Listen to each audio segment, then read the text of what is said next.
እኔ ጎላ ሚካኤል የሚባል ቤተክርስቲያን ነው ማገለግለው።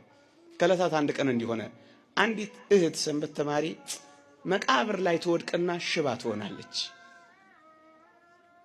14 ቀን እየተጠመቀች ሁለት ሱባኤ ጸሎት ተይዞላት በ14ኛው ቀን እንዲሆነላችሁ ተጠምቃ ስትወጣ በሰሜን በወንዶች አንቀጽ ሁላችንም ለምዶብን በየበሩ እንሳለም የለ እሷንም ተሸክመዋት ልትሳለም ዙር ስትል እንደሸክም ብርሃናዊ እጅ ታያለች። እኔ ማገለግልበት ቦታ እያስቀደስን ማለት ነው።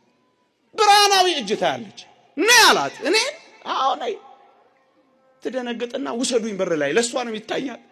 ልክ በሩ ላይ እንደሄደች ያናገራታል። ዲያቆኑ ዕጣን ያመጣልሻል እግርሽን አብሽው ትድኛለሽ ብሏት ይሄዳል። እኛ እያስቀደስን ነው እግዚኦታ እያለ ዲያቆኑ ይሄድና ንፍቅ ዲያቆኑ በየዕጣን አንኳሮች ከሙዳይ ውስጥ ይሰጣታል። እግሯን አበሰችው። አፍታም አልቆየች እግሯ ተፈታ። እኛ እግዚኦታ ስንል እናቷና እሷ እልልታ ያሰሙ ነበር።